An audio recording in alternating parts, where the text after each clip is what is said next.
days to 57 months, or 32.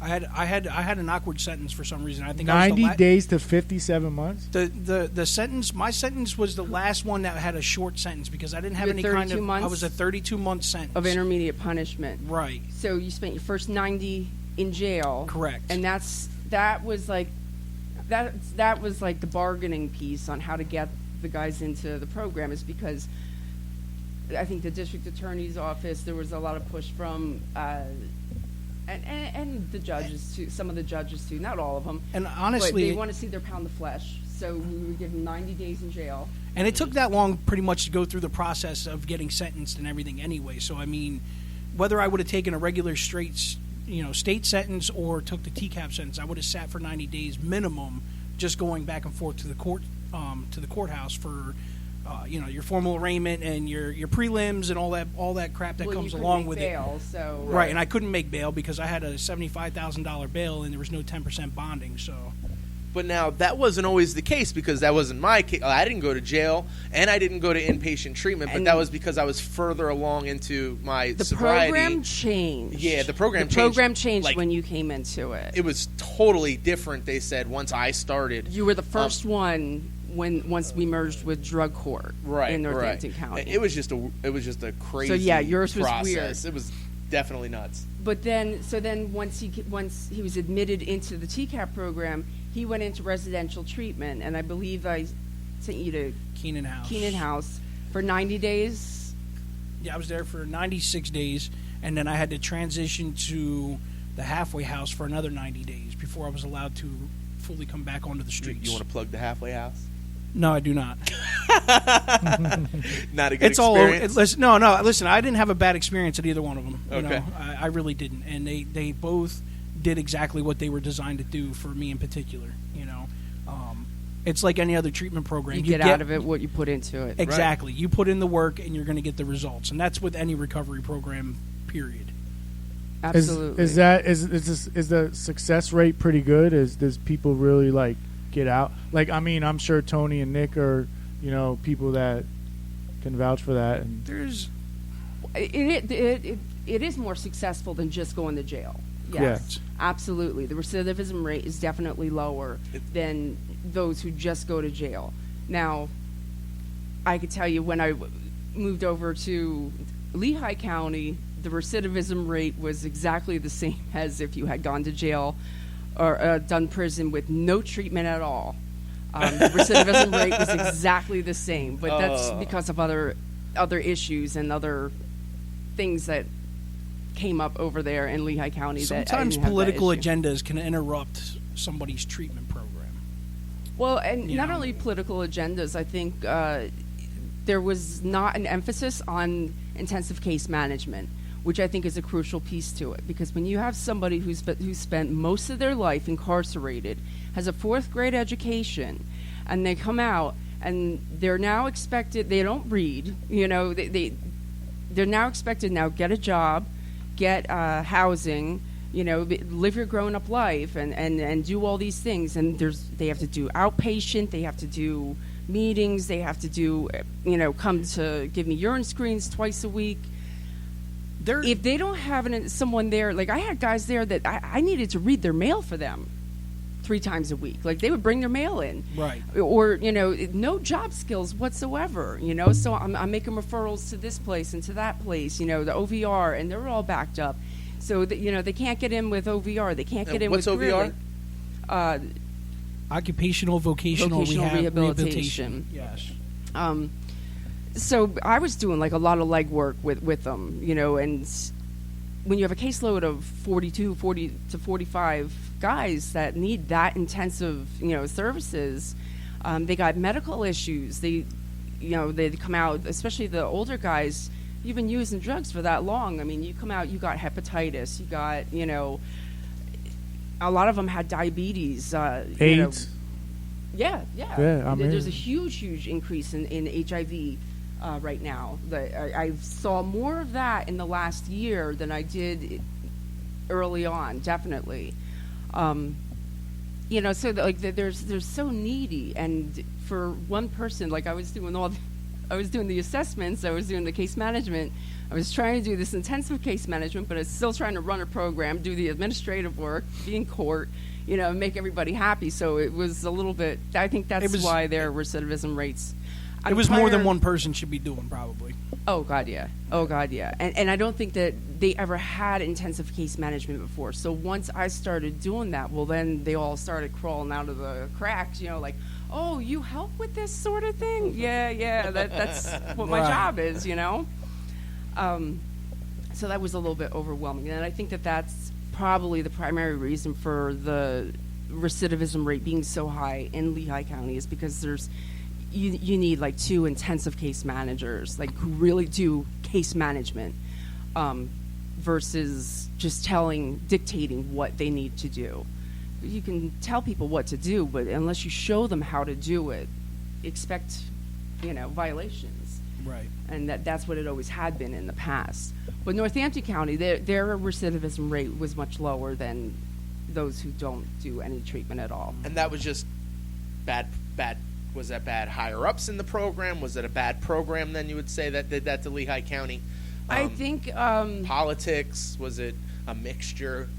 All right, I'll say it. I think politics. You don't have to go into specifics of what kind of politics did it. I understand program that. Design and program design, because there was the idea of what a case manager is.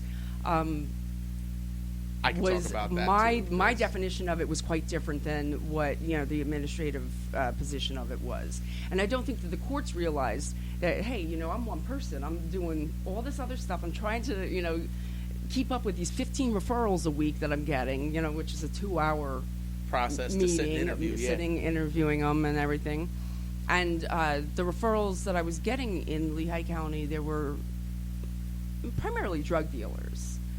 Which I'm not opposed to taking drug dealers, as I'm sure you know. I know, I've seen. But they were way more criminal. Like, I don't know how they managed to. They had real good defense attorneys, let me tell you that, because how they got them squared away into that level 3 and level 4 bracket is beyond me with some of those guys. You pay good money for a lawyer. Pay good money for a lawyer. That's what they're supposed to do. Absolutely. Money. I'll tell you what. Even you got money, you can get out of anything. Money talks. It wasn't even just the money. They're more open to, okay, let's try TCAP with these other guys. Whereas in Northampton County, it was a different struggle because it was, okay, please, can I have this one? And getting someone sentenced to it. Tony, they didn't want to. I mean, I had problems getting you into the program. Yeah, when I went in for sentencing, it was like the judge was like, well, his sentencing goes way outside of what this program does. Like, I want to put him in state prison, kind of like with Nick. And I remember going up there with you and my lawyer, and my lawyer was like, hold on, let me talk to him for a minute. And he came back and he was like, look, he's willing to drop one of these other charges just so that he could give you this 2-year sentence and you can do this program as long as you're willing to do the program. So, like, it was you and my lawyer going up there and saying, hey, we believe in this guy, for the judge to be like, all right, I'm gonna invest into what they say. And they ended up giving me the program anyway. And it was like a really crazy process for me because, like, I was living in Jersey and you weren't supposed to be, and I wasn't supposed to be, and like but I juggled it very well, and I did my everything that I needed to do to better myself.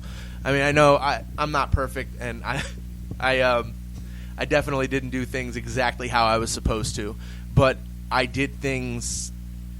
I guess you could say I manipulated things into a way that I was able to do it so that I could make my family function, still be there for my children, and still do everything that they had asked of, to a point where they didn't even question where I was because they didn't care. They were like, you're doing so good, we don't even care. Mm-hmm. Pretty much let's not look for problems. Yeah, let's not look for problems. He's doing good. Let's just leave him alone. I remember at one point in time, my PO even got a phone call from somebody who was like, are you living in New Jersey? And I was just like, he was like, so you're sleeping in New Jersey how many nights? And I'm just like Friday, Saturday. He was like, all right, it's good. Just keep it on the weekends. And I was just like, okay. And I don't know if it was meant to be what it sounded like, but that it sounded like he knew where I was and he just didn't want to question. That was the way my it guess sounded. is that he probably did. Yeah, because he wasn't a stupid guy at all. Right. The guy was really intelligent. He's not stupid. I'm pretty sure he knew where I was at all times. But I went through the hoops that they asked me to go through. Like even for the it was like 45 days that they had that ankle monitor on me. Like I stayed at my dad's house in West Easton that whole time. They can't say I didn't because I had a freaking GPS tracker on. So I jumped through the hoops that they wanted me to jump through, and when I didn't have to jump through them no more, I went my own way. I mean, I kind of did that with everything. But you were also pretty invested in your recovery. Right. I was just doing my recovery my way, and then I know some of them didn't like that. They were like, he's doing things his way, but they're not wrong, so we can't say anything about it whether we like it or not. We got to kind of let him go. So instead of, I feel like they kind of just embraced what I was coming at him with. And then it helped with you backing me, like, no, yeah, let's try these things out. And, you ended up putting your name behind me getting sponsored to do the Smart Recovery thing. And I still do that to this day. I still run my Smart Recovery meetings every Wednesday. So Most Wednesdays. Most Wednesdays. Whenever work or family doesn't call me away, and then Nick has to cover me. But yeah. But that's one of the things, too, like going through this program, it's developed connections. And not even just, like professional connections, which I've definitely made. But friendships too, Me and Tony met each other in intake at one point in Northampton County. This was before either one of us were sentenced to TCAP. This was when I was in jail getting ready to meet you. Right. And I had just gotten in on my charges, so like TCAP wasn't even on the table at that time. And neither one of us back then would have guessed we'd be doing and working at the places we do now and helping each other out and meeting with Storm now and helping us develop this podcast. Like it's just been one amazing journey, and it all comes back to being on that TCAP program because somebody, Lori Collins, took a chance on us, because when everybody else was ready to just hang up the towel and say, all right, that's enough, Lori Collins was like, no, let's make this happen one more time. Well, I'm glad that I've got at least two of you that didn't make an ass out of me. Definitely didn't try to make an ass out of you anyway. You definitely invested what I feel is a lot into me. Absolutely. And I thank you deeply for that. And like getting to know who you are is such a long process. Like it took me forever to realize that I could trust you as much as you said I could. Like, cause I remember coming in and meeting you and you're like, don't ever lie to me. Call me before you call your PO. You're like, you said all this stuff. I don't think that was supposed to be out there, Tony. Yeah. Edit it. Well, because I would work with you, and this is how, all right, you got yourself in a bind, then let's get you out of it. Let's go, confront probation together. Why do it alone? Right. It's just the heart that I've seen you put into it is why I figured you'd be great for this episode specifically. Well, thank you. And that's just getting to know a little bit about Lori Collins, guys. Now, since you don't do that too much anymore, you're retired. Do you still keep in touch with people? I do. Do you? I keep in touch with so many of them. Not so much the ones from early on. I mean, but I'm on Facebook with one that I had back in 2000. I was pregnant with Andrew, so it had to be 2009. She's on my Facebook, and she's doing well. So yeah, I do keep in contact with quite a few of them. I mean, they don't all like me though. Yeah. Now, is there people? I know the success rate is pretty good. Now, is there people that you actually turn down? Yes. So. Yeah, I would turn down people who, if I would go into the prison and they just straight up bullshit me, okay, and they're telling me that they smoked 8 grams of meth a day and did 2 bricks of dope a day, and in addition to that, smoked a half pound of weed a day, and I'll call them on their bullshit, and they're still not willing to be like, okay, like they're just absolutely not willing to budge. Nope, absolutely, that's what I did. I'm sure you could see straight through somebody and right, like understand who they are. I would turn them down. However, if at some point they'd be like, you know what, all right, I was selling, You know, and that's really what because I think that that's an addiction too. You know, the whole criminal lifestyle addictive is an activity. addiction. Right, the lifestyle's definitely. And you know, what it's cognitive behavioral therapy is what they use to